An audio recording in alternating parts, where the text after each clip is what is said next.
In the book Politics of Black Hair by Aletha Prince, multiple women give their own personal hair stories and how it affects their lives. Many of these women mention changing their hair for men, or how a man views a woman's hair is extremely important. That hair is an indicator of a woman's gender and sexuality. Over a straighter look if I were to go and get a straight weave or so on, or straighten my hair as it is natural. He would prefer me in a twist out or a braid out any day, because he actually likes the look on me, and I feel most confident like that now, especially that I've been natural for several years. But he may not be ready for your decision. You think it's just about you, but it actually affects everyone around you. And I've met women who have said to me, I went natural and my boyfriend said horrible things to me. Some of the comments that they've made, oh, that takes you down a few notches, or I didn't marry someone with hair like that, and you look masculine, there's only one man in this relationship. I mean, men sometimes can be so demeaning, and because of that reason, we love them, and we respect their opinions, and so it does hurt us when they say things like that to us. And because you might feel like having an afro or wearing your hair natural might change your look, some women are just not confident enough to think that when I go natural, I will love my hair. It will. I was like, when I was growing up, you like Eric Carter, you like, Backstreet Boys and shit. But it's just like, it was always, I guess, in us to know like they would never go for a girl like us. Like, for majority of my life, for like, I want to say junior high school, fourth to fifth grade elementary school. I went to an all-white school in Parcel, so I was like used to being like that one out of like 4 black kids in the class, and it is kind of hard when you like a white guy and he's just like not into you. And then in college, I went natural, and it just became this attraction magnet, and it's just like guys, like especially white guys, just like, oh my god, like, join me, and I'm like. It's different for me because I never dated outside of my race. Never. I've been the ugly duckling. I've been the tomboy. So he moved back in the tomboy days when I used to wear cornrows straight back, no earrings, like looking like a straight guy, playing basketball with the guys, playing flag football, playing like doing all these things. So for him, it's nothing to see me with braids or to see me with like that's the girl he fell in love with. So when we reconnected when he was 18, when he moved back up here, and he came back up here, he told me, he's like, I've seen you with braids, I've seen you with a puff, I've seen you with your hair, and I love you like that. Like, that's just what I want. And he said, but whatever makes you happy and makes you feel confident is what I support, period. Our hair and how we look in general, I do know some instances of like me going to the salon and getting a trim or something, and I come back home, my dad's like, don't come back with like your hair all cut off, you look like a boy, or like, don't let them cut your hair. And then I had a boyfriend at one time where I got weave for the first time, and I did it all myself, and I was never the type to wear weave. I just wore my hair because I was like, oh, weave is stupid. But then I was like, okay, I like how it looks. And then, and he was just like, oh my God, you look great. And I was just like, I thought I looked great with my hair too. Like, it just, I felt like the longer, because the hair was pretty long, and I felt like it was saying like the longer, the straighter, the silkier the hair, the better it looked. I don't think he knew like what that was signaling to me, but that's how it kind of felt.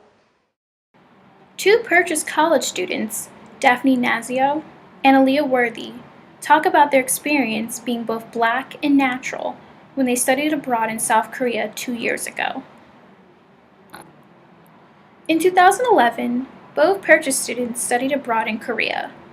They described their time there as one of their most memorable experiences. Bro, they would think it was fake. There's a bartender, he would always go like, he'd be like, every time I showed up, like, it was like clockwork, because I'd go to him first, he'd be like, Daphne, and his hands would be like this, and he'd be like pat on her head. Like, he's like, I love you, bro. And he'd just like rub my head like for like a good 5 minutes. I had box braids both semesters until like the end of the last semester where I had my wig. But when I had my long braids, they were like down my back, second semester. Because they're so long, like she said, you can't really feel it. So I would just feel like taps on my back. And like, it's not that they don't really ask about personal space. Whether it's your skin when it comes to hair, they'll just touch it. I remember specifically being in a Innisfree store, which is their cosmetic skincare. I'm online, and I feel a tug, and I'm like, what is that? I feel a tug. My friend Maud, she's like, Aaliyah, I'm turning around. I'm like, what? I'm like, I turn around to these women.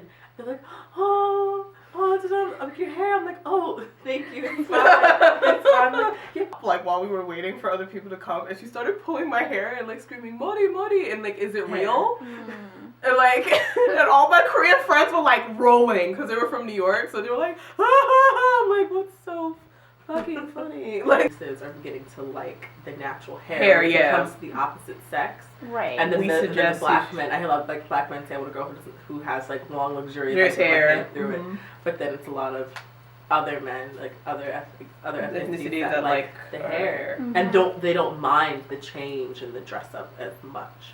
Facebook groups that like are like promoting this type of stuff and like interracial stuff like that, and all of them really do, like, if you notice, like all of the ones who have AMBW videos, a lot of the women are natural, like completely natural, like, so there's a lot of them that are popping up into my head left and right that are complete, like the girls are like complete like fro, like 4A fro, not even like that nice curly wavy fro. I'm talking like my type, like, oh god. Curly. Other women also play a major role in how a woman may style her hair.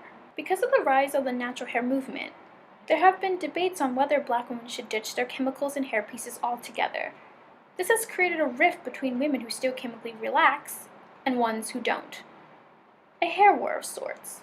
Natural Nazis do exist because in anything that there exists in life where people are passionate about, there's people on the extreme side of it, and then there's people on the so not extreme side of it. And I think that when anyone is really passionate about something, they sometimes impose their beliefs on others. And this happens in religion, this happens in culture, this happens in day-to-day decisions that you make. If you really believe that everyone should drink water, you'll probably preach that. And when you see someone drinking soda or someone in your family drinking juice, you'll encourage them to drink more water, and you'll talk to them about why they should be drinking more water. And it's the same with being natural.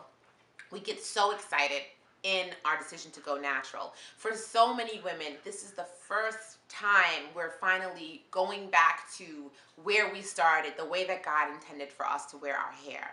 And the passion that they have, they want to spread that all over the world. If they could do some type of march and have like 1 million women march of natural hair, I'm sure that somebody's probably planning that right now.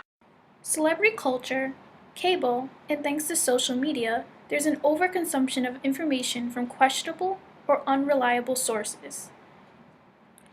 On the flip side, there are websites as popular as Clutch to smaller Tumblr blogs like Black Culture that embrace all the different aspects of Black beauty and culture.